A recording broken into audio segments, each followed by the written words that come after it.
Good evening, friends. First of all, I would like to thank everyone for showing interest in our boot camp and joining with us. On a very short notice, we have announced this boot camp, but we have received huge response from all of you. So, पुन्हा एकदा तुमच्या सर्वांचे मनापासून आभार.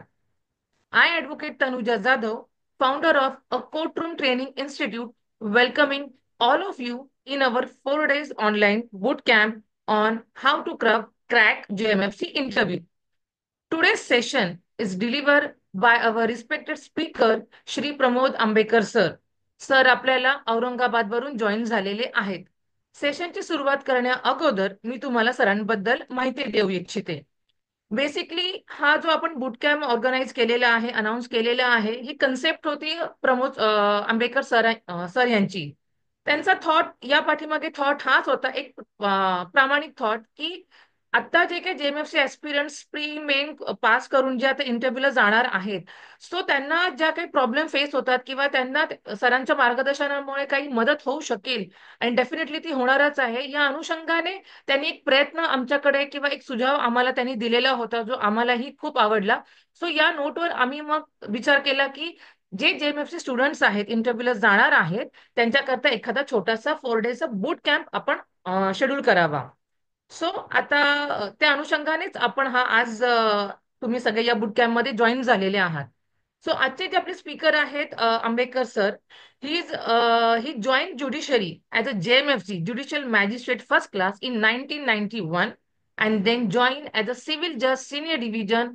Further he join as a district जज. District जज म्हणून त्यांनी 16 वर्ष काम पाहिलेलं आहे. Sir is a retired joint director of Maharashtra judicial academy and Indian Mediation Center. Sir is the ex-principal of Government Law College, Mumbai. Currently, he is working as a High Court impanel arbitrator. Sir is giving lecture as a guest faculty in D.Y. Patil Law College, Nerul, Symbiosis College, Pune. Maharashtra National Law University as a guest lecturer for post-graduation students. Ambekar sir is expert in arbitration and mediation. He has organized many workshops on seminar on arbitration and mediation for judges and advocates. He is a constitution expert also. तो सरांची ही list endless आहे. So मी तुमच्या सर्वांचा जास्त वेळ न घेता आजचं सेशन सरांकडे हँड करते आणि सरांचं कोर्टरूम ट्रेनिंग इन्स्टिट्यूट तर्फे मनापासून स्वागत करते.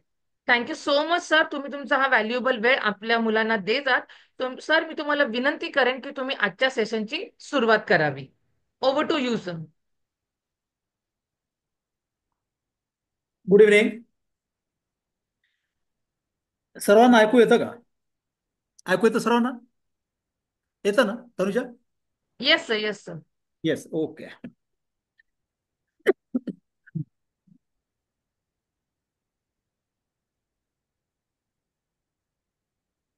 आपलं जे ऑब्जेक्ट आहे या 2 किंवा 3 दिवस, शक्य झाले तर 3 दिवस किंवा 2 दिवस, ज्यांनी preliminary test, main test crack केलेली आहे आणि क्वालिफाय झालेले आहे, मेन त्यांच्यासाठी त्यांना एक मदत व्हावी. काही जणांनी इंटरव्ह्यू फेस केले असतील, काही जणांची ही पहिली वेळ असेल, त्यामुळे पुष्कळदा काही जण पॅनिक झालेले आढळले. काही जणांचे मला असे फोन यायचे की सर यामध्ये असं काय मार्गदर्शन करायचं, म्हणजे तुमची डिफिकल्टीज विचारा. काही जण असे प्रश्न विचारायचे, त्या प्रश्नाला उत्तर देणं इतक्या पुरतच मर्यादित राहणं मला थोडस कठीण वाटलं. कारण बरेच तुमचे प्रश्न काय असायला पाहिजेत हेच तुम्हाला माहित नसतात. हे प्रश्न ऐन वेळेला फेस करावे लागतात. 1-2 इंटरव्ह्यू दिल्यानंतर पुष्कळदा फेस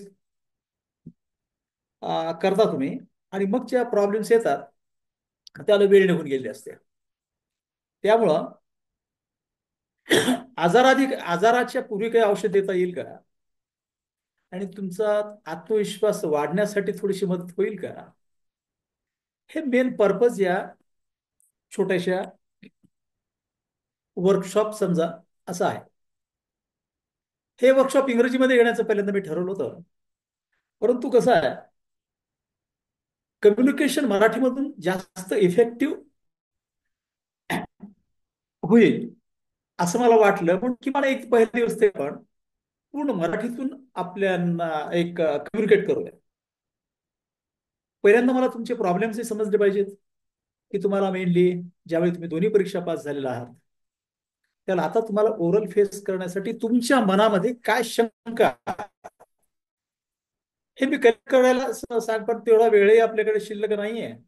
आणि प्रत्येकांचं एक ओळख अशी 2-2 मिनिटं किंवा 1-1 मिनिट जरी घेतली, तेवढे पार्टिसिपंट आहेत की आपला आजचा टाइम निघून जाईल. आणि तेवढा टाइम आपल्याकडे नाही, माझ्याकडे नाही, आपल्याला सुद्धा अभ्यास करायचा. त्यामुळे मी असं ठरवलं की ठीक आहे, आपण इंट्रोडक्शन सेक्शन आपण ओव्हरवर ठेवूया आणि डायरेक्ट आपण विषयाकडे बोलूया. तर तुमच्या मनामध्ये काय वादळ चालली आहे ते मला माहित नाही, परंतु तुमच्या मुलांची जी आपसात चर्चा मला ऐकण्यास येते, की मग तुम्ही म्हणता की आता रिटर्न टेस्ट झाली, आता अजून आपल्याला कॉल आलेले नाहीत, आता आपल्याला लवकरच कॉल येतील, मग तोपर्यंत काय करायचं. हा कालावधी फार विचित्र आहे. यामध्ये करायचं काय? बॅरेक्ट वाचायचे का अजून कुणी म्हणतं की नाही, आता बॅरेक्ट वाचून संपले, आता थोडीशी आपण तुम्हाला ओरल मध्ये ऍडव्हान्स विचारते, मग तुम्ही ऍडव्हान्स वाचन केलं पाहिजे. ऍडव्हान्स वाचन कशाचं करायचं?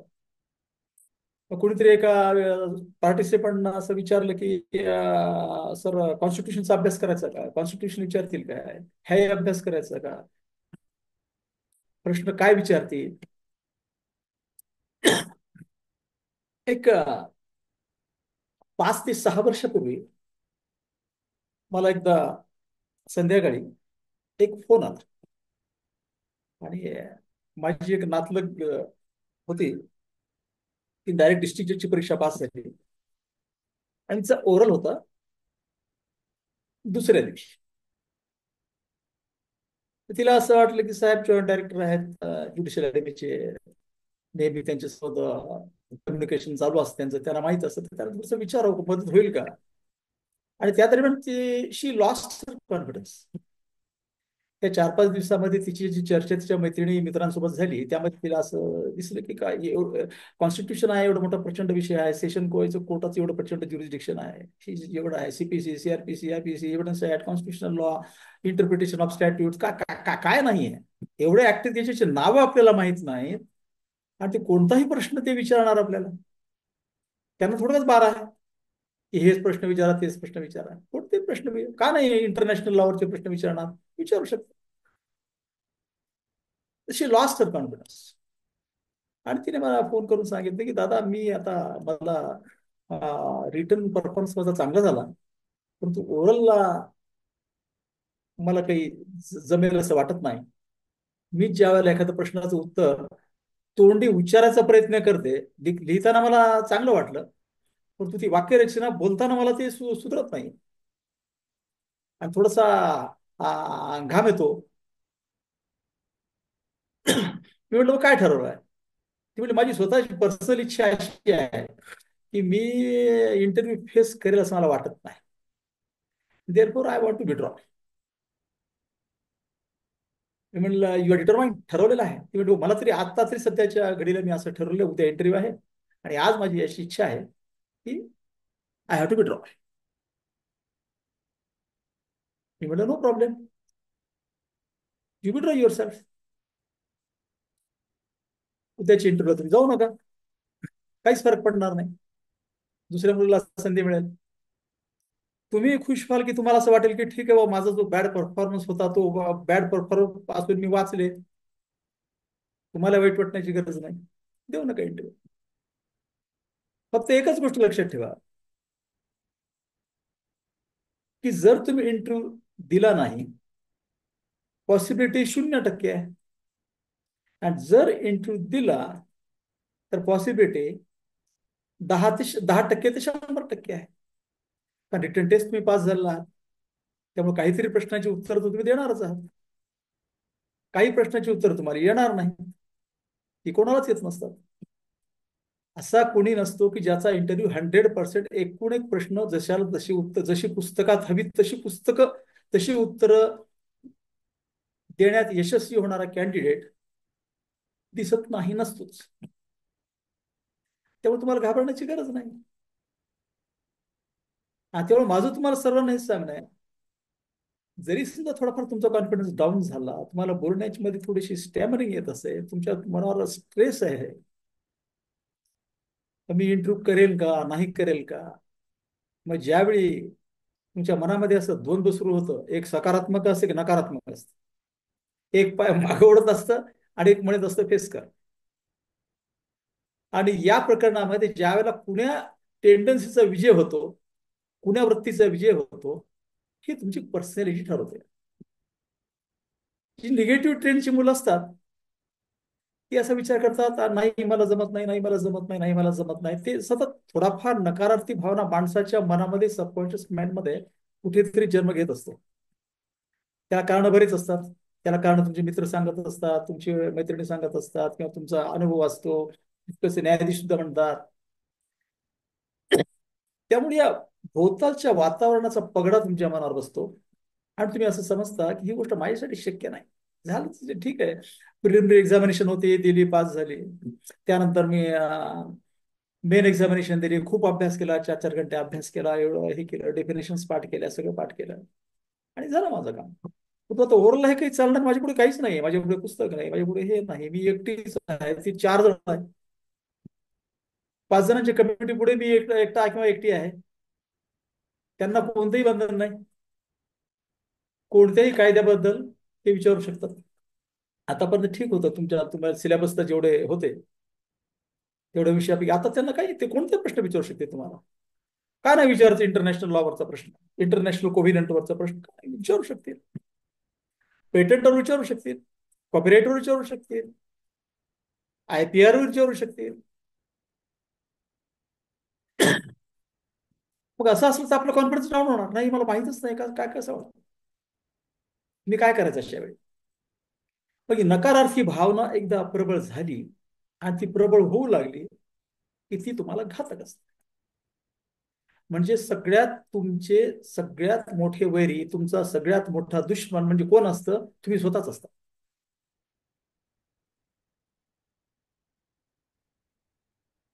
अगदी माझा सुद्धा वैयक्तिक अनुभव असा आहे, ज्यावेळी इंटरव्ह्यूला झालो त्या प्रत्येक काही प्रश्नाची उत्तर येत असताना मला सुद्धा ऐन वेळेला मला ज्या पद्धतीने सांगायला हवी होती, देऊ शकलो असतो, तशा प्रकारची उत्तर मी देऊ शकलो नाही.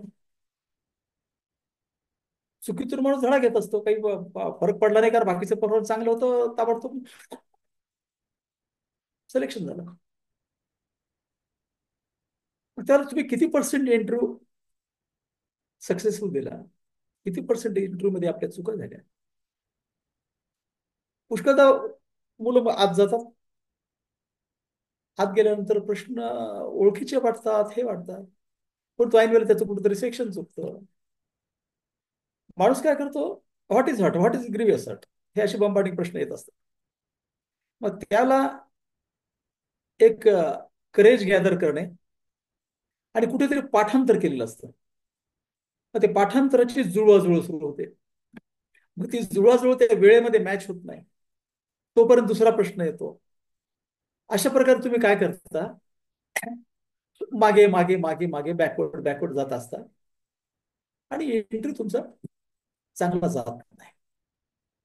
यासाठी पहिल्यांदा एक माझं असं वैयक्तिक असं हे आहे, आम्ही तेच केलं आणि तोच प्रकार आम्ही सर्वांना सांगतो. आतापर्यंत कसं होतं, आपण अभ्यास केला एकट्याने, घरात बसायचं, वही काढायची, पेन्सिल काढायची, हे करायचं, पेन काढायची, लिहायचं, वाचायचं, पाठांतर करायचं, सगळं करायचं. आता हे तुम्हाला समूहात जायचे, 5 जण तुमच्या पुढे प्रश्न विचारणार तुम्हाला. त्यामुळे तुम्ही 2 जणांचा, 4 जणांचा, 6 जणांचा एक ग्रुप जर गेला, ग्रुप करायचा आणि कोणत्याही विषयात सांगायचं की आज आपण काय करूया, CPEचा अभ्यास करूया, आज आपण इजमेंट ऍक्टचा अभ्यास करूया, त्याच्याकडे पुस्तक द्यायचं, बोल म्हणायचं.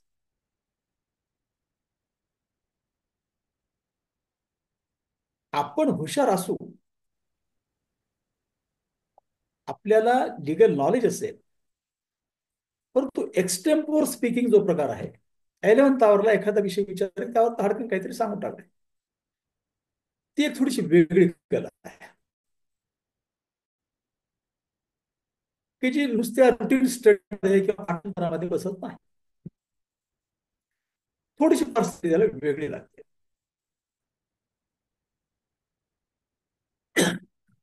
आणि काही गोष्टी ज्या तुमच्या मनामध्ये नकारार्थी भरलेल्या असतील त्या पहिल्यांदा त्या बाहेर काढा. सगळ्यात टिप नंबर 1, की तुम्ही सांगितलेलं प्रत्येक उत्तर अचूकच असलं पाहिजे हे आवश्यक नाही.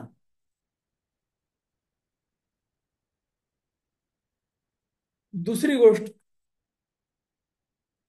हा इंटरव्ह्यू ज्यावेळी घेण्यात येतो, या इंटरव्ह्यूचं पर्पज काय हे एकदा जर कळालं तर तुमच्या मनातली अर्धी भीती दूर होईल. काय पर्पज असावं?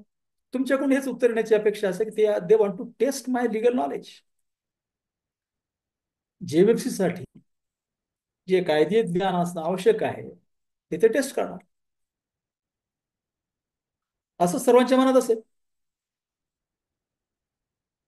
माझं याला उत्तर असं आहे, असं जर आपलं उत्तर असेल तर ते चूक आहे. हा इंटरव्ह्यू तुमची लिगल टेस्ट करण्यासाठी, लिगल नॉलेजची टेस्ट करण्यासाठी नसतो. ते झालेलं आहे. तुम्ही प्रिलिमिनरी एक्झामिनेशन दिली, पास झाले, तुमचं नॉलेज कळलं. मेन पास झाले, दुसरी टेस्ट झाली, तुम्हाला नॉलेज आहे आम्हाला कळालं. तर तिसरी जी गोष्ट आहे ती कोणती आहे? ती गोष्ट अशी आहे की उच्च न्यायालयाला कशी माणसं हवी आहेत की जी न्यायाधीश म्हणून चांगली वागली पाहिजेत. न्यायाधीश म्हणून माणसं कशी लागतात? ज्यांना लिगल नॉलेज आहे. एवढंच आहे का? लिगल नॉलेज टेस्ट करता येतं परीक्षा घेऊन, या व्यतिरिक्त दुसऱ्या काही गोष्टी लागतात. प्रोफेशनल स्किल आहे, कम्युनिकेशन आहे, कम्युनिकेशन स्किल, तुमची पर्सनॅलिटी, तुमची पर्सनॅलिटी हे रिटन एक्झामिनेशन घेऊन होत नाही. तिथे तर चांगली व्यक्तिमत्वाची माणसं बसवायची आपल्याला. मग हा जो प्रकार आहे तुमची पर्सनॅलिटी टेस्टिंग आहे, नॉलेज टेस्टिंग नाही. पर्सनॅलिटीमध्ये नॉलेज हा एक भाग आहे, त्यामुळे थोडेफार बहुत प्रश्न तुम्हाला लॉची विचारणार, पण या व्यतिरिक्तही दुसरे प्रश्न विचारणार. आणि तुमची व्यक्तिमत्वाची ओळख, तुमची व्यक्तिमत्वाची तपासणी तुमच्या लिगल नॉलेजने होत ना. तुम्हाला इतरही प्रश्न विचारणार.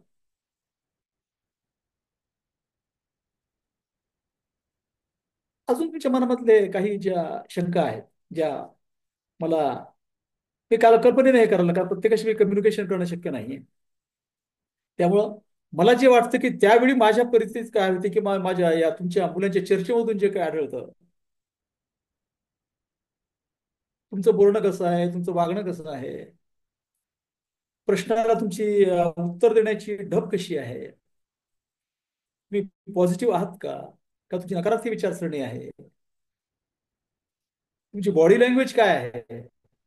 कारण ज्यावेळी तुम्ही डायसवर जाणार त्यावेळी तुम्हाला वकील काहीतरी प्रश्न विचारणार, तुम्हाला काही करणार, तुम्हाला रागवण्याचा प्रयत्न करणार, तुम्हाला रागात आणणार. मग त्यावेळी तुमची रिॲक्शन काय असायला पाहिजे? मग त्यामुळे तुम्ही साधी लहान सहान प्रश्न विचारून तुम्ही त्याला समर्पक उत्तर देऊ शकता का? एव्हिडन्स ऍक्ट मध्ये एक टेस्ट आहे.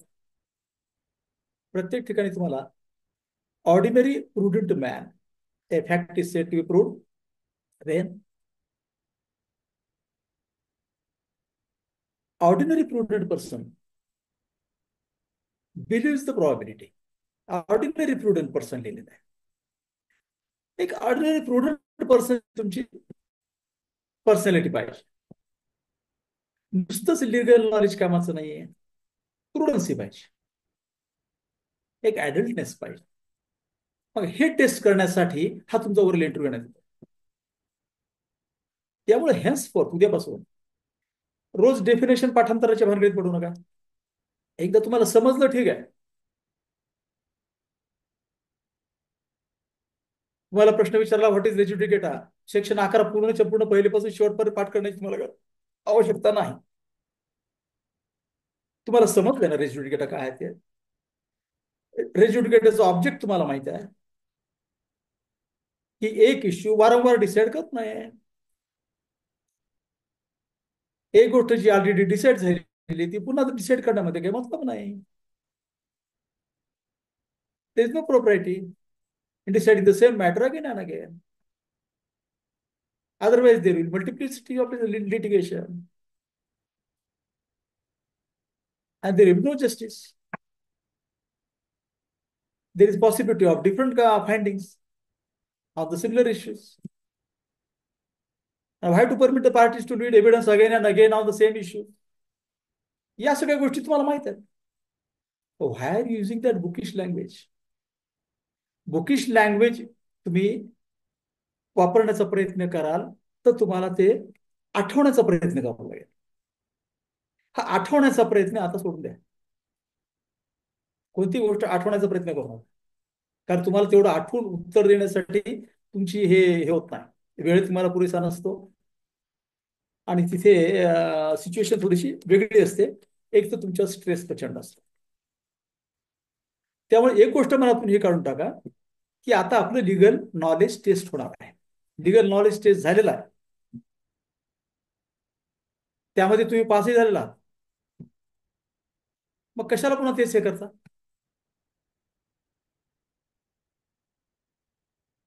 त्यानंतरची दुसरी गोष्ट, ज्यावेळी तुम्ही इंटरव्ह्यूला जाल त्यावेळी तुमची मानसिक परिस्थिती त्या दिवशीचा रिझल्ट ठरवते, असं माझा अनुभव आहे आणि स्पष्ट मत आहे. त्या दिवशीची तुमची मानसिक परिस्थिती कशी आहे. तुम्ही पॉझिटिव्ह आहात, तुम्ही नकारार्थी भरले, पूर्ण नकारार्थी विचारानं भरलेले आहात, तुमची प्रकृती बरोबर नाही. त्यामुळे इंटरव्ह्यूच्या दिवशी तुमचं खाणं पिणं योग्य असलं पाहिजे. कीप युअर सेल्फ हायड्रेट, म्हणजे पाणी पाणी भरपूर पिलं पाहिजे. कारण कसं असतं, ज्यावेळेला टेन्शन येतं, स्ट्रेस येतो, त्याला ऑक्सिजन लेवल लागतं, शरीरात पाणी कमी व्हायला लागतं, स्वेटिंग वगैरे. त्यामुळे तुम्ही पाणी भरपूर पिलं पाहिजे. इंटरव्ह्यू जाताना पाणी तुमच्याबरोबर आवश्यक आहे. पाणी प्या. एवढंच नाही तर इंटरव्ह्यू देताना जर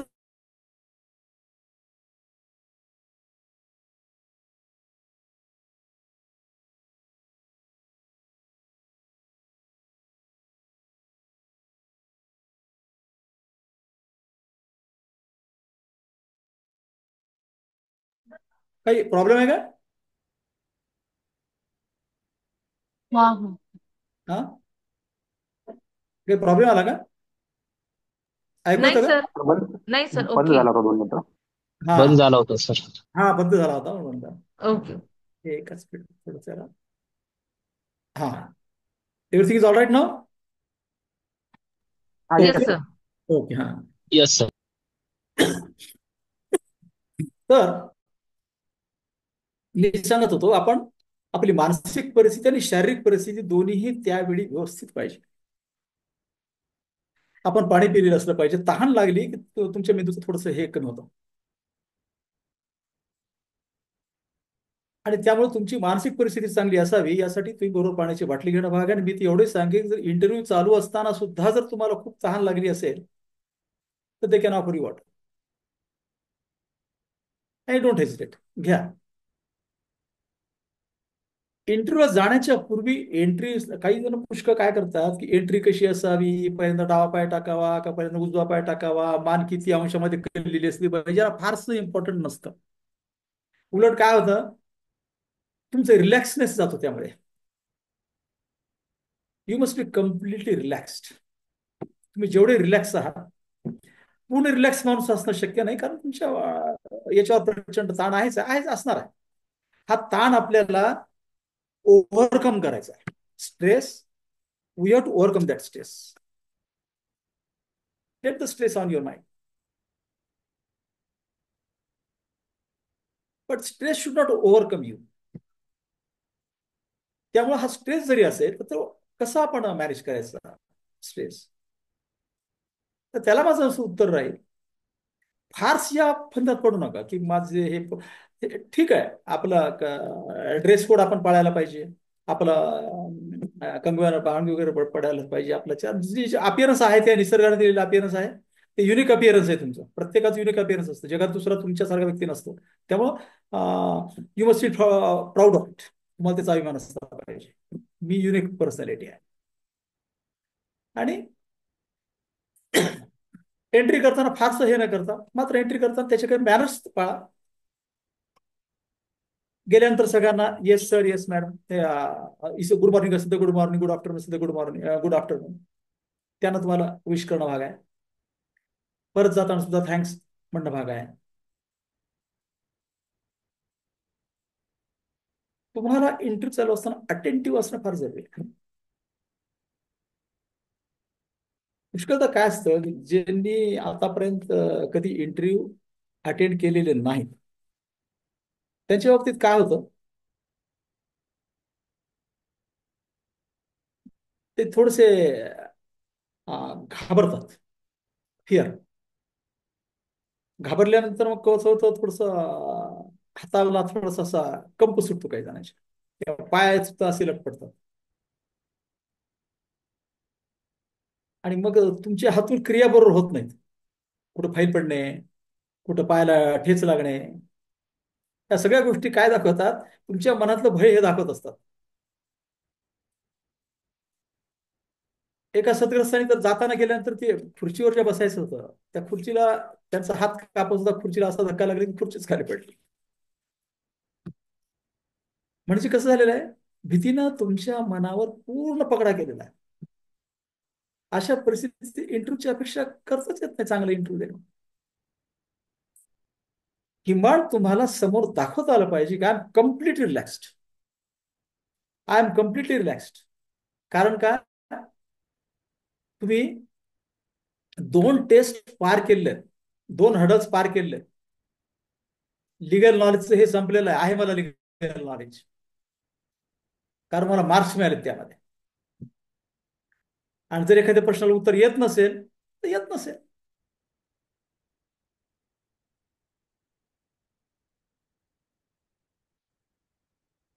एक भगवद्गीतेमध्ये 2 अध्यायामध्ये 63वा श्लोक आहे. क्रोधात भवती सम्मोह, सम्मोहात स्मृतिविभ्रम, स्मृतिभ्रंशात बुद्धिनाशो, बुद्धिनाशात प्रणश्यत. ती परफेक्ट स्टेज तुमची त्यावेळी असते. भगवद्गीतेमध्ये क्रोध म्हणजे राग अशा अर्थाने वापरलं नाही. फिअरफुल, भीतीयुक्त. कोणताही माणूस ज्यावेळेला नको ते हे करायला लागतं त्यावेळेला त्याच्या मनामध्ये क्रोध, फिअर हे सगळं मनामध्ये असतं. होतं काय, तो एका समूहानामत जातो. समूहात गेला की पहिल्यांदा परिणाम होतो, स्मृतीवर परिणाम होतो, त्याची मेमरी जाते. पुष्कळ लोक इंटरव्ह्यूच्या बाहेर येतात, मला माहित होतं पण मला सांगता आलं नाही असं म्हणतात.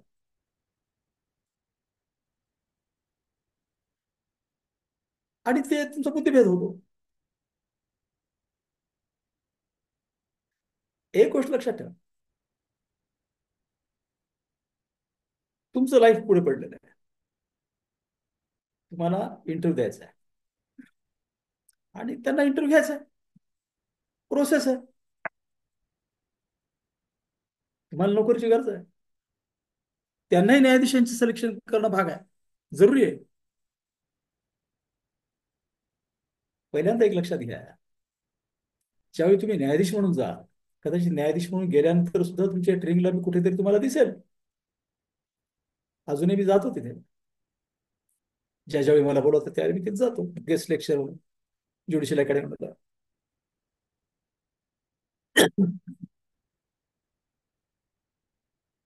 तुम्ही ज्यावेळी नोकरी करता तेव्हा तुम्हाला वेगळ्या लेवलची ट्रेनिंग घेण्यात येते.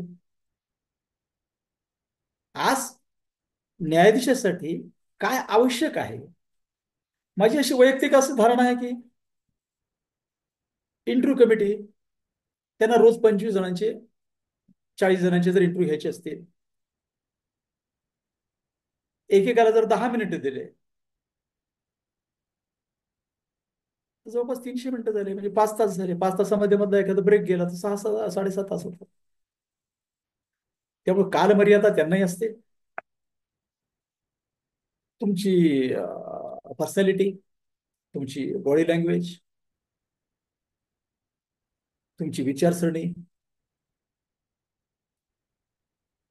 तुमची भाषाशैली,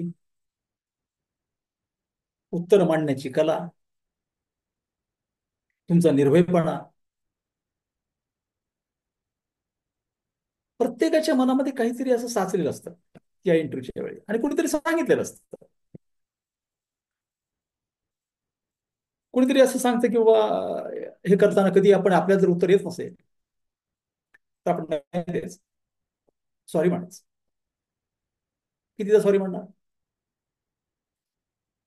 नाव गाव हे झाल्यानंतर एखादा प्रश्न विचारला, व्हॉट इज फोरक्लोजर विचारलं, एकदम तुम्हाला ते डेफिनेशन, सॉरी सॉरी, माहिती आहे तुम्हाला कुठेतरी मॉर्गेजच्या याच्यामध्ये ते आहे, रिडम्पशन हे याच्या संदर्भात आहे, एक समजतं, वाचलेलं आहे. परंतु तिथे तुम्हाला एकदम विचारला वेळ नाही. नाही सर, सॉरी. विचारलं what is the difference between heart and grievous heart, त्याचे 6 फरक आहे. एकदम आठवायला गेलं तर तुम्हाला एकही लक्ष येईना. एवढं माहिती की some seriousness is there in 324 as regard 323. हा थोडासा गंभीर गुण आहे, हा थोडासा कमी गंभीर गुण आहे. परंतु त्या पुस्तकातली जुळणी मांडणी केलेली भाषा जी आहे, आज तुम्हाला तिथे आठवणार नाही कदाचित, कारण नंतर ते दुसरा प्रश्न विचारणार, तुमच्याकडे तेवढा सफिशियंट टाइम नसणार. उदाहरण म्हणून देतो, तुझं कोणतेही प्रश्न असू शकते ज्यावेळी तुमची अशी परिस्थिती निर्माण झाली. मग त्याला असं म्हणणार, काही जण सांगतात की नाही तुम्हाला संपूर्ण येत नाही, तुम्ही नाही म्हणा ना, काही हे नाही. हे चूक आहे, हे चूक आहे. कोणताही प्रश्न विचारला, त्या प्रश्नाला 10% जरी तुम्हाला उत्तर कुठेतरी ऐकलं असेल, वाचलं असेल, माहित असेल, हे असेल, ते सांगण्याचा प्रयत्न करा. सांगता येत नसेल, प्रयत्न करा. मग तो प्रयत्न कसा करायचा यासाठीच मी तुम्हाला सांगतो की 4 जण जर तुम्ही बसले, पुष्कळ झाले. 4 जण आपसात बसा आणि एखाद्या प्रश्नावरती ते करा. कदाचित प्रश्न याच्यावर नसतील, विषयावर नसतील पुष्कळदा प्रश्न, कारण त्यांना पर्सनॅलिटी टेस्ट करायची आहे. Probably they may not waste their more time in asking you legal questions. विचारतील तुमच्या जिल्ह्यामधील एखादी ऐतिहासिक घटना आहे का, तुमच्या जिल्ह्यामध्ये एखादा ऐतिहासिक स्थळ आहे का, तुमच्या जिल्ह्यामध्ये किती तालुके आहेत, कोणती धरणं आहेत तुमच्या तालुक्यामध्ये, भौगोलिक परिस्थितीचा विचारू शकते. ती तर तुम्ही छान सांगू शकाल, सांगायलाच हवी, सांगायलाच हवी. माहित आहे ना तुम्हाला ते सुद्धा जर तुम्हाला एक्सप्रेस करता येत नसेल तर मग तुम्ही कसं काय शिकवणार? प्रॅक्टिस करा, बोलायची प्रॅक्टिस करा, तिथे बोला. मी तर म्हणेन सुगोला काय बोलायचे ते बोला, पण बोला. तुम्ही जर असे गप्प बसून राहाल तर ते टेस्ट कसे कर. अजून एक मी तुम्हाला महत्वाचा क्लू देतो, ते तुम्हाला घाबरण्याचा प्रयत्न करत, ते तुम्हाला जास्तीत जास्त कम्फर्टेबल करण्याचा प्रयत्न करतात. पण जरी तुम्हाला कम्फर्टेबल व्हायचं नसेल, you are responsible for your failure. एखाद्याला ते विचारू शकतात, are you tense now? Admit कर, yes sir, there is some tension on my. Marathi sir, Marathi हो सर, माझ्यावर थोडासा ताण आहे, मी वाचलेला आहे, परंतु थोडासा, त्यांनी विचारलं तर सांगू शकतात. समजलं पाहिजे त्यांना, का जे इंटरव्ह्यू घेतात त्यांना तुमच्याशी कम्युनिकेशन करायचं हवं. तुम्ही ते कम्युनिकेशनला हे उत्तर देत देत नाही त्यांना, त्यांच्या प्रयत्नाला तुम्हीच पुढे घालताय. कम्युनिकेशन करण्यासाठी. तुम्ही कसं बोलता, तुझी बॉडी लँग्वेज काही टेस्ट करायचंय, लिगल नॉलेज टेस्ट करायचं नाहीये. झालंय ते, ऑलरेडी झालं. थोडंसं लिगल नॉलेज चुकलं की आता काही फरक पडणार नाही. एखाद्या प्रश्नाचं उत्तर चुकलं तरी काही फरक पडत नाही. त्यामुळं एकदा हे मनातून काढून टाकलं की मला फारशी बुकिश लँग्वेज वापरण्याची गरज नाहीये. त्याबद्दल मला जे माहिती तेवढंच मी सांगू शकतो. जेवढं मी सांगू शकतो तेवढं मी सांगणारच आहे. ते सांगितल्याशिवाय बाहेर पडणार नाही. हे मनाशी खट्ट गणित बांधून ठेवायचं आणि आज जायचं. आत गेल्यानंतर मात्र ते तुम्हाला चेअर देतील, ऑफर करतील. बसल्यानंतर थँक्स म्हणा. बसताना तुमचं पोस्चर चांगलं असलं पाहिजे. एकदम माझी हाताची घडी घालून बसू नका. दोन हात मांडीवर सरळ ठेवून, हात असे गुंफू नका आहे असे असे हात ठेवून तुम्ही असे बसून अगदी छान इंटरव्ह्यू देऊ शकाल. अजून एक सर्वात महत्वाची टीप, पुष्कळ तुमचा पहिला अटेम्प्ट आहे. बसल्यानंतर काय होतं, नकळतपणे कुणाचा एक पाय चालतो, कुणाला असं असं असं असं हे असं होतं. हे नॅचरली होत असतं असं. तर ते टाळा. पोस्चर तुमचं शांत असलं पाहिजे आणि स्थिर असलं पाहिजे. जसं तुम्हाला डायसवर स्थिर बसावं लागतं तसं स्थिर बसा. हाताच्या चाळे किंवा पायाचे चाळे असे करू नयेत. बसून प्रॅक्टिस करा. अजून एक काय असतं, ज्यावेळी ओरल टेस्ट असते त्यावेळी तुम्ही जर थोडेसे घाबरले आणि थोडीशी मी म्हणल्यासारखी अशी परिस्थिती झाली, थोडस हातापायाला कंप बसायला, थोडस तुम्हाला शंकास्पद हे आले, शंका आहेत मनामध्ये, कुशंका वाटायला, आणि तुमच्या मनामधली पॉझिटिव्ह एनर्जी आणि निगेटिव्ह एनर्जी जी आहे, त्यामध्ये निगेटिव्ह एनर्जी जर थोडीशी ओव्हर पॉवर होत असेल तर ते घालली पाहिजे. Positive energy must overcome the negative energy, हे त्याचं प्रिन्सिपल आहे. वन्स टू सक्सीड, ते सक्सीड होण्यासाठी काय करा, प्रॅक्टिस करा. थोडीफार दोन मित्र गोळा करा, त्याची प्रॅक्टिस करा. इंग्लिशमध्ये चुका होऊ द्या, काही फरक पडत नाही. एखादी चूक होईल, ग्रामॅटिकल मिस्टेक होईल, परंतु बोलणं महत्वाचं आहे. मग त्यामध्ये आपण काय करायला पाहिजे, तुमचं थोडंसं ऑक्सिजन लेवल मेंटेन केलं पाहिजे. एक मेडिकली मेंटली फिट राहण्यासाठी तुमचं ऑक्सिजन लेवल, मेंदूला पुरेसा ऑक्सिजनचा पुरवठा व्हायला पाहिजे. आणि होतं काय, ज्यावेळेला माणूस घाबरतो त्याचा श्वासोच्छ्वास आणि पल्स वाढते, आणि रेट ऑफ ब्रिथिंग जर वाढायला लागलं, your body will demand more oxygen. त्यामुळं जाण्याच्या आधी मग त्याला व्हेरियस हे आहेत, त्याचे उपाय सुद्धा आहेत. मी जसं सांगितलं तुम्हाला, कीप युअर सेल्फ हायड्रेट, पाणी भरपूर पिलं पाहिजे. आणि दुसरी गोष्ट म्हणजे थोडासा दीर्घ श्वास घ्या. दीर्घ श्वास घेतला की तुमच्या शरीरामध्ये हवा जास्त जाईल, हवा जास्त झाली की ऑक्सिजन वाढेल, ऑक्सिजनचं लेवल वाढलं की मेंदूला पुरेसा ऑक्सिजन मिळेल. मी असं म्हणत नाही की या रूमच्या आत शिरण्या अगोदर तुम्ही कपालभाती किंवा असा व्यायाम वगैरे करण्याची काही गरज नाही, परंतु किंवा दीर्घ श्वास जरी घेतला तरी तुमचं ऑक्सिजन लेवल तुमच्या मेंदूपर्यंत जाईल. म्हणजे तुमच्या मेंदूला पुरेसा ऑक्सिजन मिळालेला आहे, तुमच्या शरीराला पुरेसं पाणी मिळालेलं आहे. म्हणजे किमान तुमचं शरीर तुमच्या एंटूला अवरोध करणार नाही, ही पॉसिबिलिटी गेली. मग आता राहिलं की आपली एक शरीरामधले एक सेंटर असते आपल्या शरीरामध्ये, आणि एक पॉझिटिव्ह असतं आणि एक निगेटिव्ह असतं. तुमचं कोणतं सेंटर जास्त इफेक्टिव्ह आहे, पॉझिटिव्ह इफेक्टिव्ह आहे का निगेटिव्ह इफेक्टिव्ह आहे? ज्याचं निगेटिव्ह इफेक्टिव्ह असतं ते नेहमी मागे असतात, आणि ज्यांचं पॉझिटिव्ह सेंटर जास्त ऍक्टिव्ह असतं ते नेहमी पुढे असतं. एकाच बुद्धिमत्ता क्षमतेची दोन मुलं,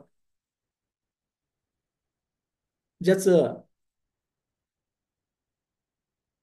पॉझिटिव्ह सेंटर जास्त प्रभावित आहे, मोर इफेक्टिव्ह आहे, मोर फंक्शनल आहे, ते लोक पुढे जातात. त्यामुळे try to activate your positive centre of mind ते डेव्हलप केलं पाहिजे. मग त्यासाठी काय करायचं? मला सेल्फ डिरेक्शन देता आलं पाहिजे. सेल्फ डायरेक्शन देता आलं पाहिजे की चल उठ, आज 4 वाजता उठायचं तुला, उठलं पाहिजे. शरीराला आतापासून एक आदेश देण्याची प्रक्रिया सुरू करा. एकदा तुमचं शरीर आदेश मानू लागलं मनाचे, मग त्याला आपोआप तुमचं पॉझिटिव्ह सेंटर प्रभावित होईल. उद्या सकाळी तुम्हाला 5ला उठायचं आहे. 5ला उठल्यानंतर एक मन म्हणतं, निगेटिव्ह म्हणतात, काय 5 वाजेत कशाला, काय रात्रीभर जागरण झालं, मोबाईल पाहायचं, हे करायचं ते करायचं, काही इकडे गेलो तिकडे गेलो, इकडे पार्टीसाठी कशाला उठायचं, 5-7ला उठत काय बिघडते, काही गाव नाही. पुन्हा अजून पहिल्यांदा तुमच्या निगेटिव्ह पर्सनॅलिटीचा विजय झाला आणि तुमची जी पॉझिटिव्ह सेंटर ऑफ आहे माइंड ते तुमचं हरलं. ही सवय तुमच्या आयुष्यामध्ये लागून आहे. जेवताना तुम्ही जे जेवता त्यावेळेला शरीराला डायरेक्शन द्या की नाही, मला आज 1.5 पोळी वरण भात हे एवढं मला खायचं संपलं.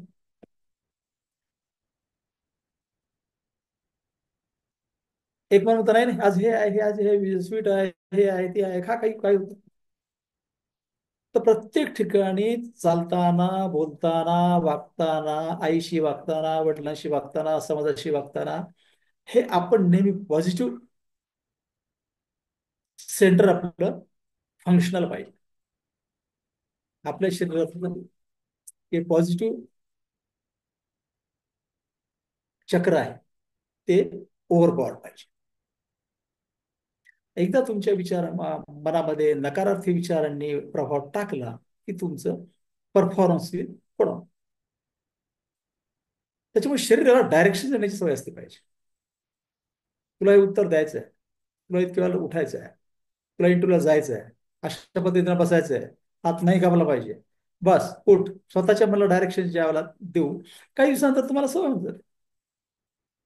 मग ही सवय झाली, ऑटोमॅटिक तुमचं positive part of your mind becomes more functional.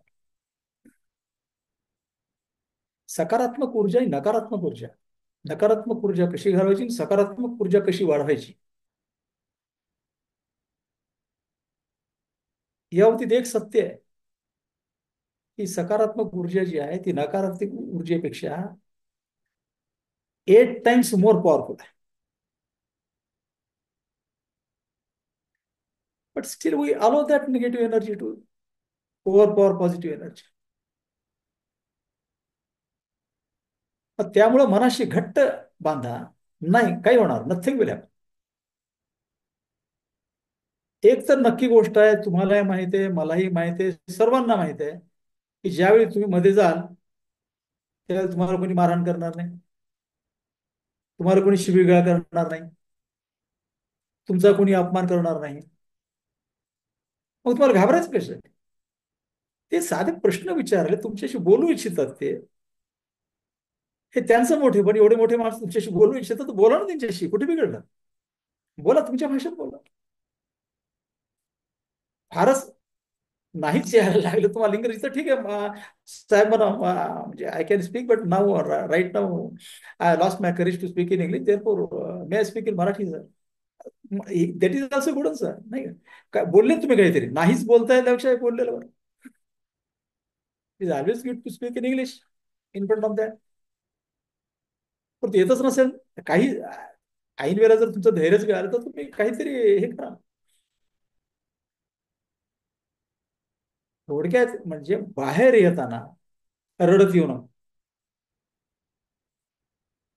काहीतरी सांगून या, चूक सांगून या, काही सांग, पण सांगा, बोला. प्रत्येक प्रश्नाला तुमच्यापासून उत्तर न देता आलं नाही तर प्रतिसाद तरी द्या त्या प्रश्नाला.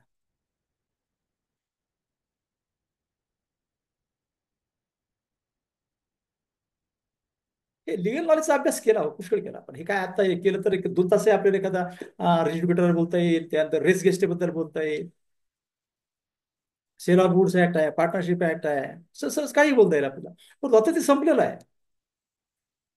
आता जर तुम्ही कोणी सांगत असाल की बॅरेक्ट वाचत बसा, तर ठीक आहे, वेळ मिळाला तर थोडाफार वाचा, त्याच्यामध्ये हे करा, पण हे बॅरेक्ट बोलण्याचा प्रयत्न का तुम्हाला याच्याबद्दल काही बोलता येतं का?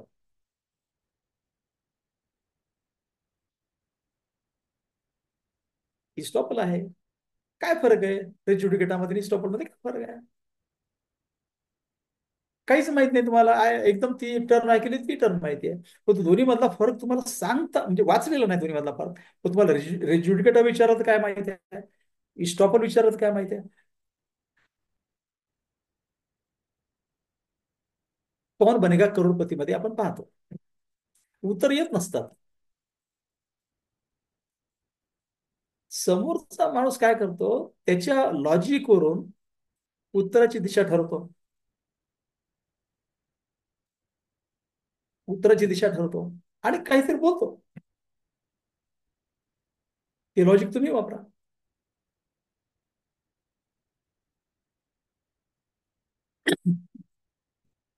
आपणाला प्रश्नांना प्रतिसाद द्यायचा आहे, हे मनाशी पक्की खून गाठ बांधा जाता. कोणता प्रश्न विचारा,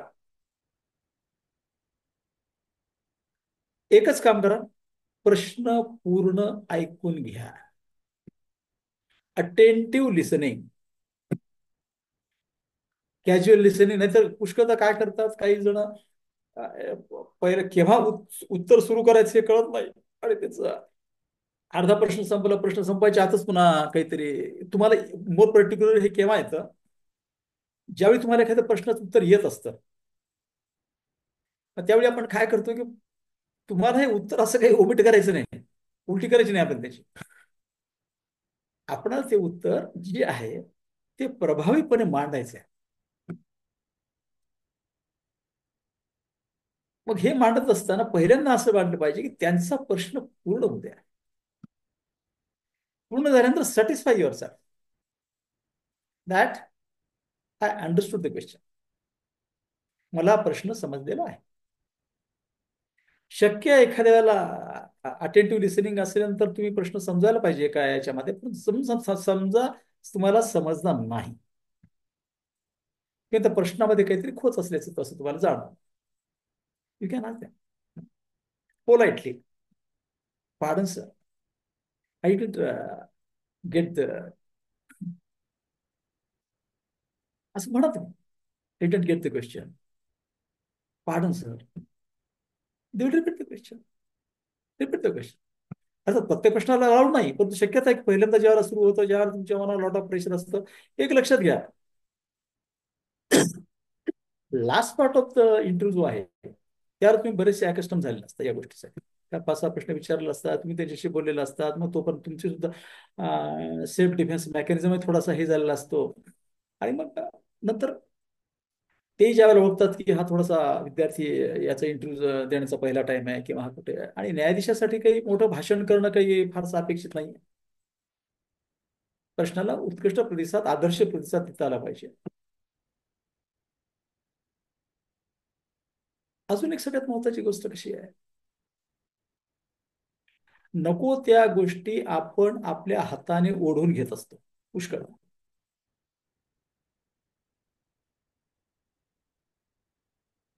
ज्यावेळी तुम्हाला इंट्रोडक्शन विचारलंय, आदर्श पद्धतीने इंट्रोडक्शन द्या, फ्रँकली इंट्रोडक्शन द्या. My name, I belong to that place.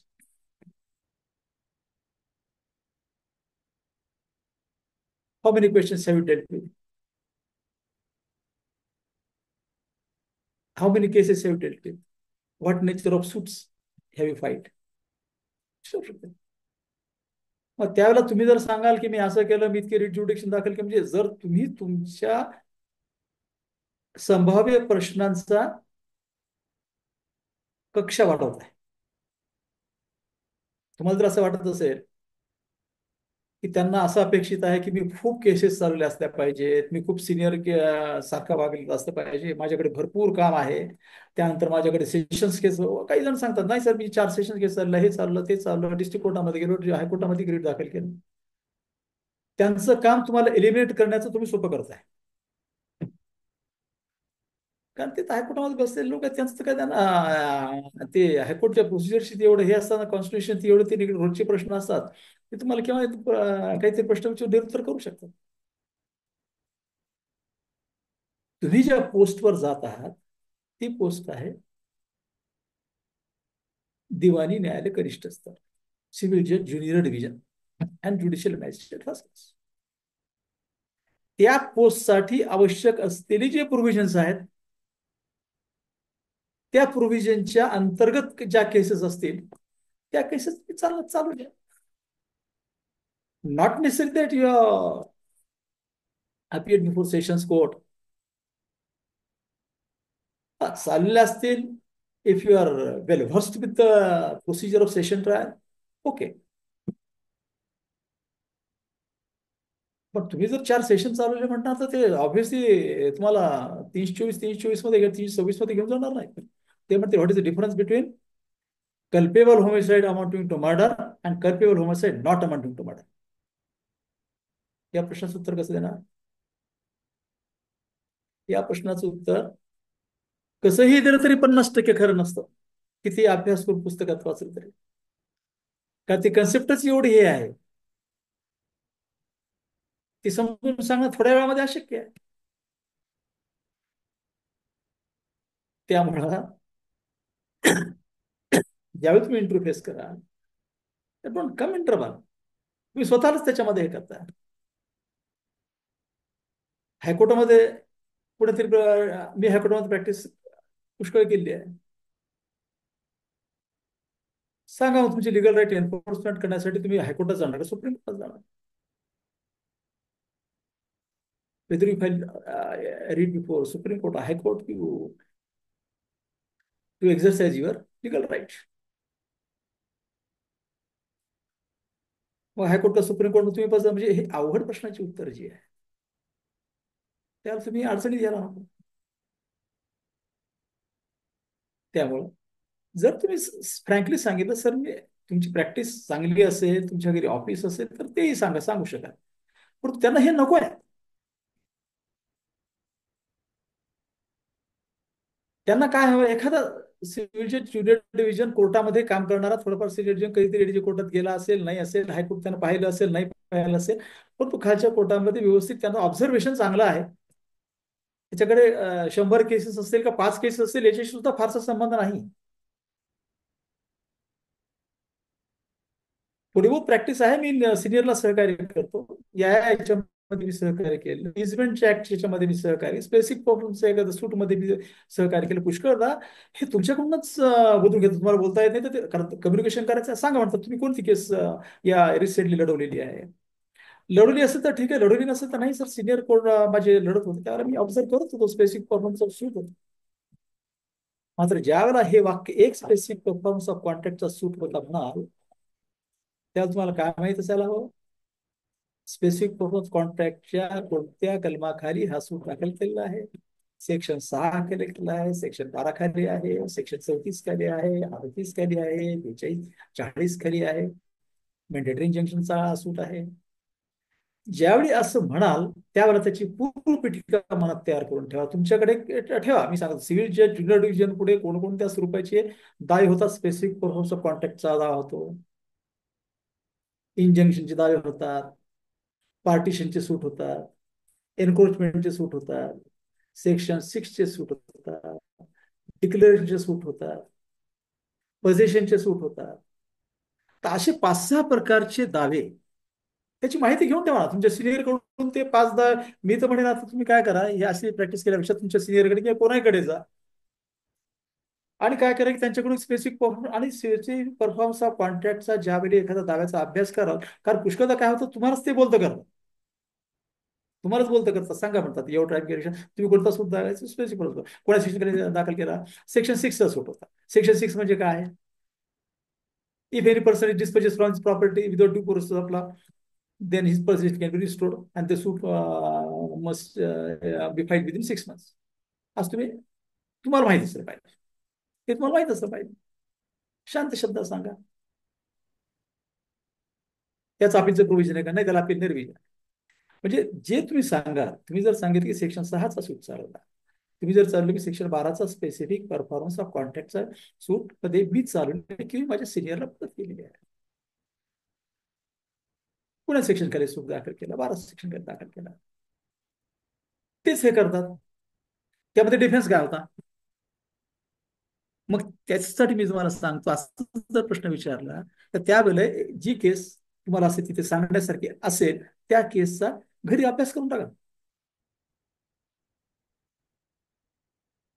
Specific performance of contract for convince in respect of the agreement which is executed 2 years ago. जे काही असेल ते. त्यामध्ये डिफेन्स काय होता? स्पेसिफिक परफॉर्मन्स मध्ये पर्यायी डिफेन्स काय असू शकतात? कदाचित त्या केसमध्ये वेगळे असू शकेल, पण पर्यायी डिफेन्सेस काय असू शकतात? पर्यायी डिफेन्स एक असा असू शकतो की ही जमीन मी विकलीच नाही. एक आमच्यामध्ये एक पैशाचा व्यवहार होता आणि पैशाच्या व्यवहारामधून ही जमीन मी फक्त नॉमिनल खरेदी कर, नॉमिनल अग्रीमेंट ऑफ सेल करून दिलेलं आहे. हे पैसे मी परत केलेले आहेत. मग ते म्हणणार की त्यामध्ये इश्यूज काय होते? स्पेसिफिक परफॉर्मन्स ऑफ कॉन्ट्रॅक्टच्या दाव्यामध्ये कोणती महत्वाची इश्यू असायला पाहिजेत, असायलाच पाहिजे, ते तुम्हाला माहित असायलाच पाहिजे. हे माहित असायला पाहिजे. कारण आता तुमची नॉलेज टेस्ट नाहीये, आता तुमचं प्रोसिजर टेस्ट आहे. सांगा असं काय करणार मग त्यामध्ये? त्यामध्ये कोणते इश्यूज फ्रेम होते? त्यामध्ये एक इश्यू कशाचा असणार आहे? अग्रीमेंटचा असणार एक इश्यू. दुसरा इश्यू असणार ब्रीच ऑफ अग्रीमेंटचा असणार आहे. तिसरा इश्यू त्यामध्ये सगळ्यात महत्वाची प्लीडिंग काय असायला पाहिजे स्पेसिफिक परफॉर्मन्स ऑफ कॉन्ट्रॅक्टच्या सूटमध्ये? whether plaintiff is and was ready and willingness to perform his contract. देखो इतना गार्ड की तरफ जाएगा तो पॉइंट या लेफ्ट शॉट थर्ड मैन खेलेंगे बहुत तेज भी निकलेगा बॉल एकदम. येस होईल. काही पुढे शंका आहे का? नाही सर, त्यांनी अनम्यूट केलं होतं, मी त्यांना म्यूट केलेलं आहे. बरोबर. हा, डिस्टर्ब झाले काय होतं, आपली लिंक बिघडते. Yes sir. तर स्पेसिफिक परफॉर्मन्स कॉन्ट्रॅक्टचा ज्यावेळेला तुम्ही आता काय करा, तुम्ही सेक्शन वाईज अभ्यास केल्यापेक्षा एक केस अप्रोच ठेवा. एक नवीन प्रकारचं तुम्हाला सांगतो, केस अप्रोच ठेवा. ज्युडिशियल मॅजिस्ट्रेट फर्स्ट क्लास आणि सिव्हिल जज ज्युरी डिव्हिजनच्या पुढे कोणकोणत्या प्रकारचे मॅटर चालतात त्यांचा केस अप्रोच ठेवा. म्हणजे स्पेसिफिक परफॉर्मन्स त्यांनी सूट सांगितलं, तुम्ही फ्रँकली सांगू शकता की इश्यूज म्हणजे काय असतं? इश्यूज म्हणजे if any fact, if any material fact is asserted and it is denied, then it becomes issue. Material fact म्हणजे काय असते? जी दाव्यामध्ये महत्वाची असली पाहिजे. वादीने सांगितलं स्पेसिफिक परफॉर्मन्स ऑफ कॉन्ट्रॅक्टच्या सूटमध्ये वादी असं म्हणतो की प्रतिवादी हा गुंड माणूस आहे, त्यानं बऱ्याच जणांना त्रास दिलेला आहे, तो 4 महिने जेलमध्ये राहून आलेला आहे, आणि डिफेंडंट असं सांगतो की याच्या विरुद्ध एक खुनाची केस प्रलंबित आहे. तुम्ही त्याची इश्यू करत बसणार का? स्पेसिफिक परफॉर्मन्स ऑफ कॉन्ट्रॅक्ट मध्ये मटेरियल इश्यूज असावे लागतात. Material awareness. एक अग्रीमेंटचा इश्यू असतो, whether plaintiff proves the defendant executed agreement on so and so date in favour of plaintiff. दुसरा, प्लेंटिफने सांगितलं I have paid certain amount, तो मग तुम्हाला पैसे मिळाले नाहीत. Whether plaintiff proves that he has paid earnest money of rupees so and so. Third issue काय असतो? Whether plaintiff is and was ready to and willing to perform his part of contract. म्हणजे हे उत्तर कसं आहे? हे उत्तर तुम्ही अगोदर तयार केलेलं आहे. हे उत्तर तुमच्या मनात तयार, you are prepared to give answer because. आणि तुम्ही सांगता त्यांनीच तुम्हाला विचारलं कोणता दावा चालवला, तुम्ही म्हणता स्पेसिफिक परफॉर्मन्स ऑफ कॉन्ट्रॅक्ट. तुम्हाला माहिती आहे की स्पेसिफिक परफॉर्मन्स ऑफ कॉन्ट्रॅक्ट बद्दल मला सगळं माहिती. हा डिफेन्स होता, म्हणजे तुमच्या मनामध्ये यू आर ऑलरेडी प्रिपेअर्ड. त्यामधली कोणतीच गोष्ट सोडू नका मग त्या सूटमधली. त्यामध्ये डिफेन्स काय असला पाहिजे, त्यामध्ये इश्यूज काय असले पाहिजे, एवढंही सांगितलं एक प्रश्न ते नक्की विचारणार की readiness and willingness, what is the difference? Both are same, are the same? तेही तुम्हाला माहित असलं पाहिजे. ते आर नॉट सेम.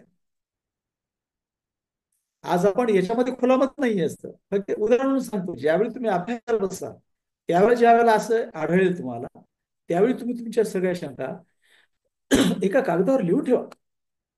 स्पेसिफिक परफॉर्मन्सच्या कॉन्ट्रॅक्टमध्ये जे असे बारकावे आहेत जे तुम्हाला आढळले, तुमचे मित्र आढळले, ते बारकावे तुम्ही लिहून ठेवा. आणि तुमच्या शंका तुम्ही स्वतः, न्यायाधीश म्हणजे काय, he has to give judgement. Judgement म्हणजे तुम्हाला काय करायचं आहे, शोध घ्यायचा. बरोबर आहे पाहिजे. हा, हा. हा, हा.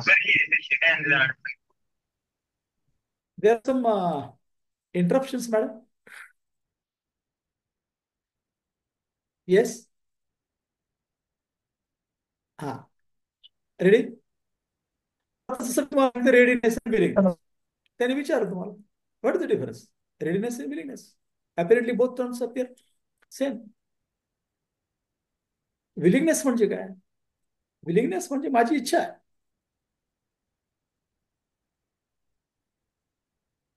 ऍग्रीमेंट ऑफ सेल मध्ये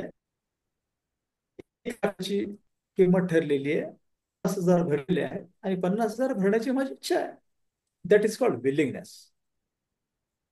रेडीनेस मीन्स, रेडीनेस म्हणजे हे 50,000 रुपये माझ्याकडे आज आहेत, रेडी आहे, मी ते पैसे भरायला रेडी आहे. विलिंगनेस म्हणजे मनात इच्छा आहे, मेंटल एलिमेंट. आणि रेडीनेस म्हणजे, रेडी म्हणजे ऍक्च्युअल पोझिशन, काय I am having my financial capacity आहे भरण्यासाठी, हे रेडीनेस. नुसताच विलिंगनेस चालत नाही. नाही माझी फार प्रामाणिक इच्छा आहे, आज माझ्याकडे पैसे नाही, 10 वर्षाने दिली, याला काही अर्थ नाही. रेडीनेस अँड विलिंगनेस, रेडीनेस पाहिजे, महत्वाचा रेडीनेस आहे, विलिंगनेस असतोच इफ यू एव्हर. ओके, पण सेक्शन काय सांगतं, you must ever and prove that you are ready to, you are ready and willing to perform your part of contract. मग readiness दाखवण्यासाठी एखादं विचारणार, रेडीनेस दाखवण्यासाठी तुम्ही काय करू शकता, त्याला आपल्याला उत्तर द्यायला. रेडीनेस दाखवण्यासाठी मी कोर्टाला सांगू शकतो की ज्यावेळी कोर्टाने ऑर्डर केली त्यावेळी पैसे भरायला तयार आहे, किंवा मी ऍडव्हान्स पैसे सुद्धा भरायला तयार आहे. अनेक स्पेसिफिक परफॉर्मन्स ऑफ कॉन्ट्रॅक्टच्या सूटमध्ये during pendency of the suit let you deposit the money in advance. If I succeed then that this amount may be adjusted against the balance consideration. 50,000 राहिले आहेत, नाही 50,000 ऑलरेडी कोर्टात भरलेले आहेत, संप्रती प्रूव्ह करण्याची गरज नाही. This act of plaintiff itself is sufficient to prove his readiness. त्यामुळे ज्यावेळी मग हे फार सोपं होतं, इंटरव्ह्यू देणं तुम्हाला फार सोपं होतं. ज्यावेळी तुमच्या पुढे अशी एखादी संधी आली तर ती मुळी सोडू नका. तुम्ही कोणा प्रकारचा सूट डील केलेला आहे जे परफेक्ट आहे. आता मी तुम्हाला उदाहरण दिलं, स्पेसिफिक परफॉर्मन्स ऑफ कॉन्ट्रॅक्टचं उदाहरण दिलं, आणि तेच आपण थोडंसं पुढे घेऊ. त्यामध्ये काय काय माहिती असायला पाहिजे. आता हे एकच सांगतो, उद्यापासून तुम्हाला ही स्टडी करायची आहे. आता आपण विषय काढला, तर आपण स्पेसिफिक परफॉर्मन्स पूर्ण करून टाकू. अजून काय हवं असतं त्याच्यामध्ये, लिमिटेशन. तुम्हाला इंटरव्ह्यू वाले विचारतील, आता तुम्ही स्पेसिफिक परफॉर्मन्सचा सूट चाललेला आहे, डिक्री झालेला आहे, मग लिमिटेशन काय होतं, ऍग्रीमेंट केव्हा झालं होतं, लिमिटेशन केव्हा होतं. फॅक्ट्सवर एकदा तुम्ही आणलं की मग तुमच्यासाठी फार सोपं आहे. मग तुम्हाला छान उत्तर द्यायचं, नाही suit was with limitation. What is the relevant provision under limitation act, तुम्हाला माहित असायला पाहिजे. नाही सेक्शन 54 आहे, त्यामध्ये ते पाहून ठेवा. ज्यावेळेला तुम्ही एखादा स्पेसिफिक परफॉर्मन्स कॉन्ट्रॅक्ट जरी स्पेसिफिक परफॉर्मन्स ऍक्ट मध्ये आहे तरी सुद्धा तुम्हाला त्याकरता लिमिटेशन ऍक्ट मध्ये जावं लागेल. लिमिटेशन ऍक्टचं सेक्शन 54 माहिती असायला हवं. पुन्हा तुम्हाला हे माहित असायला हवं की section 54 is also divided in 2 parts.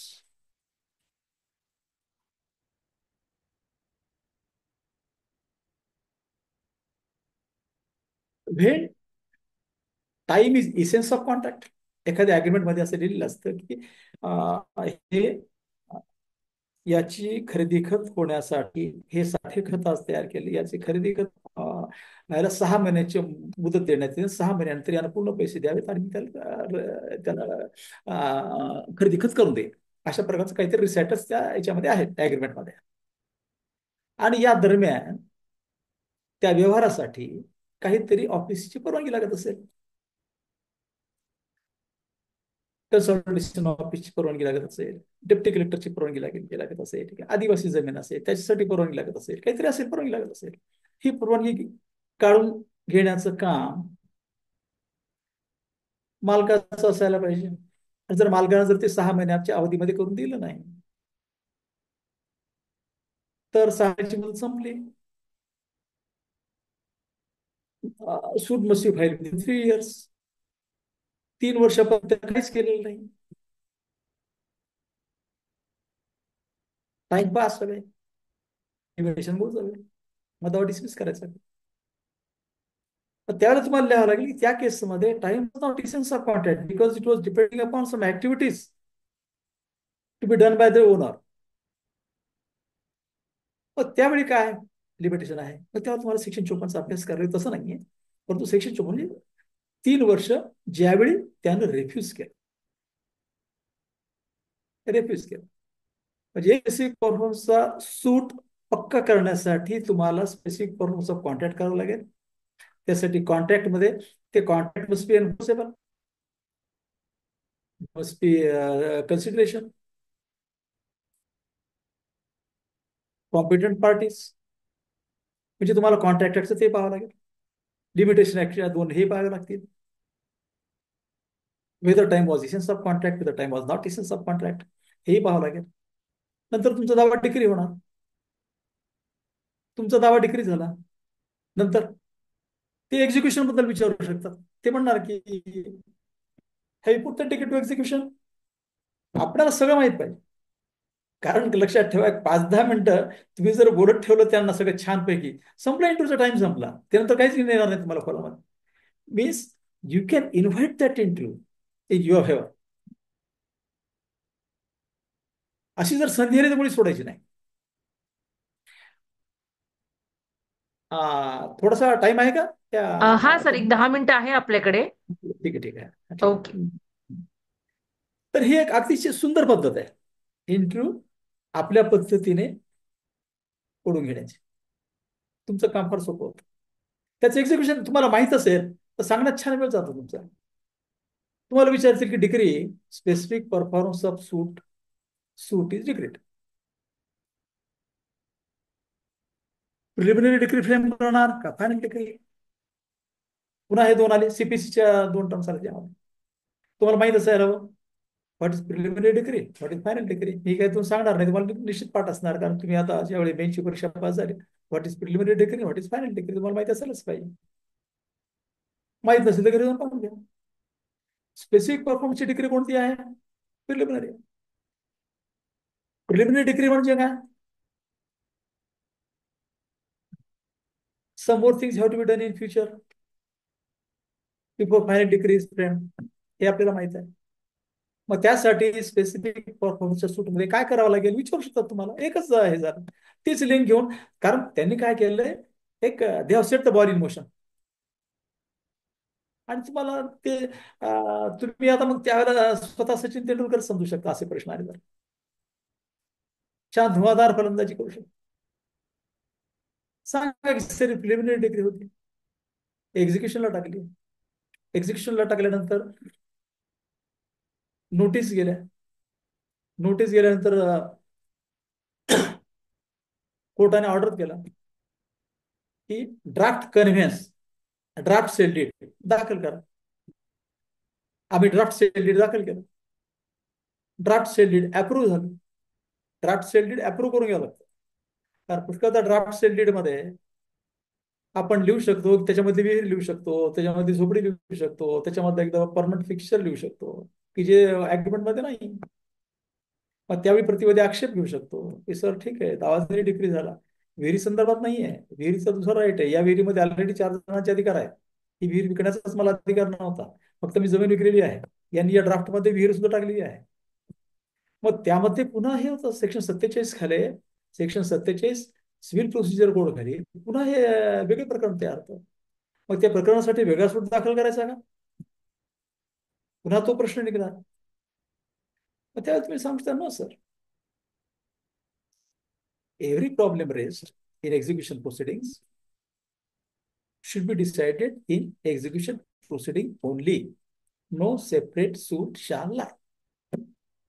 Execution proceeding मध्येच त्याच्या फाइंडिंग यायला पाहिजे. त्याच्यासाठीच तर हे प्रिलिमिनरी डिग्री आहे की हा वाद येऊ होऊ शकतो पुढे. Thereafter draft is approved. एकदा ड्राफ्ट अप्रूव्ड झाला, प्लेंटिफने तर पहिल्यांदाच पैसे भरायला हवेत. स्पेसिफिक परफॉर्मन्स ऑफ कॉन्ट्रॅक्टच्या सूटमध्ये ऑपरेटिव्ह ऑर्डर काय होती हे आपल्याला माहित असायला पाहिजे. त्यामुळे ज्यावेळेस मी तेच म्हणतो, आता तुम्ही काय करा, केस अप्रोच ठेवा. आता मी तुम्हाला स्पेसिफिक परफॉर्मन्सचे फ्रॉम बिगिनिंग टू एंड सांगितलं. फ्रॉम बिगिनिंग टू एंड सांगितलं. यामध्ये तुम्हाला लिमिटेशन ऍक्टचे काही सेक्शन कव्हर झाले, एक्झिक्युशनचे सीपीसी कव्हर झाले, कॉन्ट्रॅक्ट ऍक्ट कव्हर झालं, आणि स्पेसिफिक परफॉर्मन्सचे सेक्शन्स कव्हर झाले. रेडीनेस सुद्धा डिफरन्स कळाला. म्हणजे ही माइंड स्टडी जी लागते, ही माइंड स्टडी आता केस स्टडी पासून सुरू करायची आपल्याला. हा थोडासा वेगळा अप्रोच आपण घ्यायचा. हे बेअर ऍक्ट वाचून घ्या, हे वाचून घ्या, एसएस वाचून घ्या, हे वाचून घ्या, ते सोडून द्या. काही मोठमोठ्या केसेस आहेत, मोठमोठ्या मुवमेंट ज्या आहेत देशात घडलेल्या, किंवा लिगल नवीन जे रिसेंट जे सायटेशन्स आलेले आहेत, रोजचे नाही, एक वर्षातले, लास्ट वर्षातले पाहून घ्या. मग इथे ड्राफ्ट सेल झालं, एक्झिक्यूट झालं, सब दॅट एंड्स. यावर तुम्हाला काय विचार, एक तुमचं पूर्ण तयार झालं स्पेसिफिक पर्पज ऑफ कॉन्ट्रॅक्टचा एक सूट, पूर्ण माहिती तुम्हाला. आता यानंतर तुम्ही स्पेसिफिक परफॉर्मन्स अंतर्गत कोणकोणते सूट साधारणपणे दिवाणी न्यायालयामध्ये दाखल होतात त्याचा अभ्यास करायचा, ग्रुपनं अभ्यास करायचा. सिनियरकडे दावे असतील तर सिनियरकडचे दावे घ्या, त्याचे पेपर बुक तयार करा, ते घेऊन घरी या. की आता अशा ऍक्टिव्हिटीज करायच्या. आता आपल्याला घरात बसून नाही करत, आता आपल्याला बाहेर गेलं पाहिजे, संवाद साधला पाहिजे, मित्राशी संवाद साधला पाहिजे, सिनियरशी संवाद साधला पाहिजे, तुम्हाला एक्सपर्टशी संवाद साधायला पाहिजे. आणि त्याच्यामुळे माझं हे ऑब्जेक्ट पहिलेपासून शेवटपर्यंत तुम्हाला मी अकॅडमी शिकवत बसणार नाही. हे मला सगळं पाठ आहे, आणि मला तुम्हाला काही सिद्ध करून दाखवायचं नाही की मी याच्यामध्ये किती एक्सपर्ट आहे, मला काही केलं. पण तुम्हाला मला थोडंसं घरातून बाहेर काढायचं. घरातून बाहेर निघाला तर तुमची हे वाढेल. मी तर म्हणेल की तुम्ही तुमच्या प्रिन्सिपल डिस्ट्रिक्ट जजकडे जाऊन सुद्धा जर त्यांना विनंती केली, सर आम्हाला थोडंफार सांगाल का, याच्यामध्ये आम्ही परीक्षा पास झालो, आम्हाला थोडं सांगाल का, काही टिप्स द्याल का, ते होच म्हणून याची मी गॅरंटी देत नाही. मी करत असेल, प्रत्येकानेच करायची याची मी गॅरंटी देत नाही, पण प्रयत्न करायला हरकत नाही. नकार घ्या ना, काय हरकत आहे, त्याच्यामध्ये खचून जाण्याचे काही शक्य हे नाही, होकार मिळू शकतो. दुसरे ऍडिशनल डिस्ट्रिक्ट जजेस असतात, त्यांना विचारता, सिनियर डिव्हिजन आहेत त्यांना विचारू शकता, सर आपण मार्गदर्शन करेल का. आपल्याकडे लॉर्डशिप आरसी चव्हाण सर होते, तिथं आपला मॅक्झिमम वेळ देत असत. 20 सुद्धा डिस्ट्रिक्ट जज होते, आणि मॅक्झिमम वेळ देत असत, येत असत, प्रश्न विचारत असत. मी म्हणत असं माझं काम झाल्यानंतर या, काम झाल्यानंतर या, चेंबरमध्ये या. मला आठवतं एकदा 3-4 तास लागले याच्यामध्ये. आय ऑफर टी ऑल्सो, काय हरकत आहे. चांगली न्यायाधीश मंडळी आली पाहिजेत. आपण ग्रामीण भागातले आहात का, आपण मुंबई शहरामधले आहात का, आपण शहरी भागामधले आहात, याला किंमत शून्य आहे. लँग्वेज प्रोटेक्शनला सुद्धा एक मर्यादा आहे. तुमचं प्रुडन्स महत्वाचं आहे, तुमचं लॉजिक महत्वाचं आहे, तुमचं उत्तर देण्याची क्षमता महत्वाची आहे, तुमची सकारात्मक ऊर्जा महत्वाची आहे. हे सगळं पर्सनॅलिटीचा भाग आहे, कम्युनिकेशनचा भाग आहे. त्यामुळे आता हे लिगल नॉलेजची टेस्ट संपलेली आहे, थोडीफार शिल्लक असेल, ओरल ती काही फारशी महत्वाची नाही, समजू नका. बाकी ही पर्सनॅलिटी ट्रेट जे आहेत हे समजून घ्या, ते डेव्हलप करण्याचा प्रयत्न करा. ठीक आहे, आपण आज इथे कन्क्लूड करूया. उद्या येण्यापूर्वी तुम्हाला हे सांगेल की एखाद्या दावा तुम्ही पूर्ण अभ्यास करा. मी स्पेसिफिक फॉर्मचा contract from beginning to end सांगितलं. तुम्ही अटेंटिव्ह लेखक ऐकत असाल तर हे तुम्हाला समजत असणार, प्रश्न असणार, तुम्हाला वाचण्याची सुद्धा गरज.